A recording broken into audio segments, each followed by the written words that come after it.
What should you expect from a car bearing a WRX badge?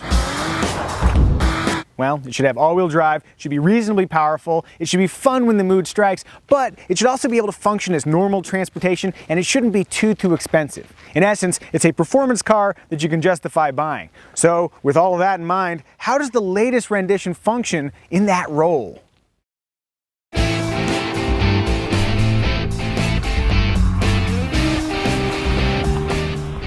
As you'd hope, the Subaru WRX is a lot of fun to drive. There's plenty of grip to play with, and the all-wheel drive system does a nice job apportioning torque where it needs to go.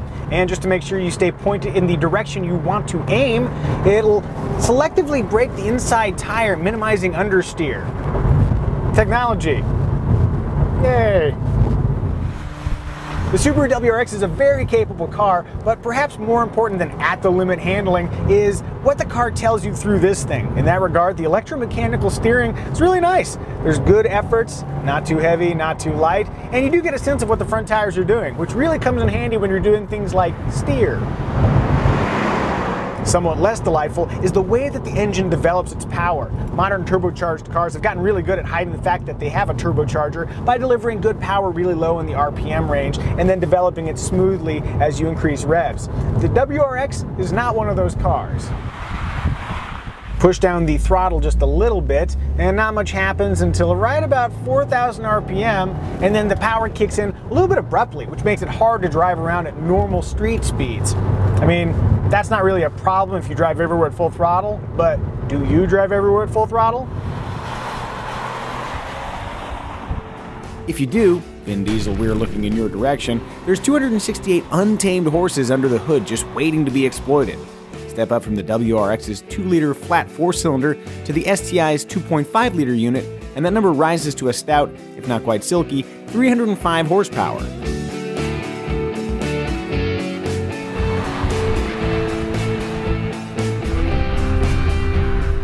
One thing we cannot complain about is the standard 6-speed manual transmission. With short, precise throws and a very forgiving clutch, it's just a joy to use. If that doesn't sound good to you for some reason, you can also choose a surprisingly good, continuously variable transmission. Choose the 6-speed.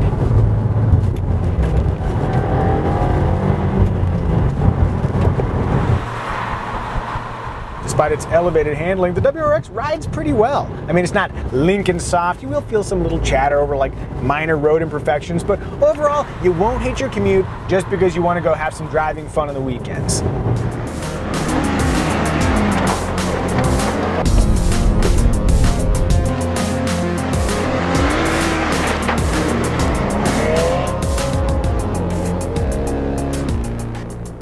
Beyond its dynamic abilities, there are a few things that enhance and detract from the Subaru WRX driving experience. Enhancing is excellent visibility, both forward and back. You can see where you've gone and where you're going.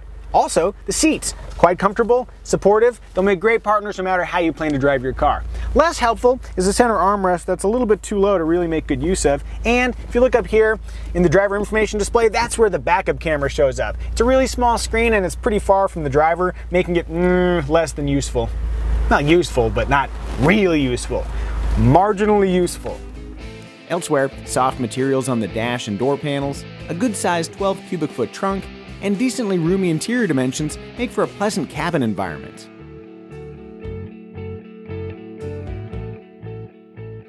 With the latest generation WRX, Subaru has de-emphasized any connection between it and the entry-level Impreza, an effort helped by unique body styling all around, including flared fenders and a huge hood scoop. And no matter how much you want one, Subaru will not sell you a 5-door, at least not for the time being. If you feel a deep sense of emptiness without a WRX STI in your garage, just bring a little more than $35,000 to your nearest Subaru dealer. They'll happily help you out. For Subi fans on tighter budgets, the straight-up WRX starts around $27,000 and includes automatic climate control, 7 airbags, a backup camera, and a 6-speaker audio system with Bluetooth, while a moonroof, heated seats, and leather are available on higher, aka more expensive trims.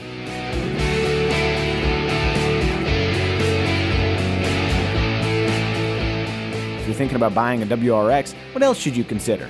Well, the Ford Focus ST and Honda Civic Si are both less expensive, but neither offers all-wheel drive.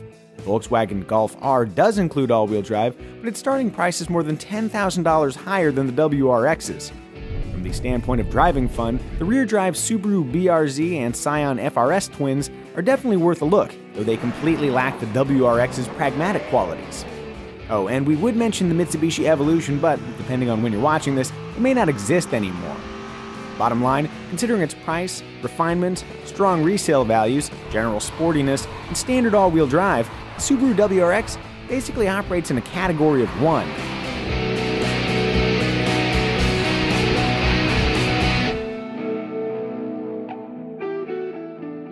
Yeah, it could benefit from some power delivery refinement, and maybe the Subaru WRX isn't as evocative a design as it could be, but if you want all-weather confidence and driving thrills wrapped up in a practical package, the Subaru WRX is an excellent choice.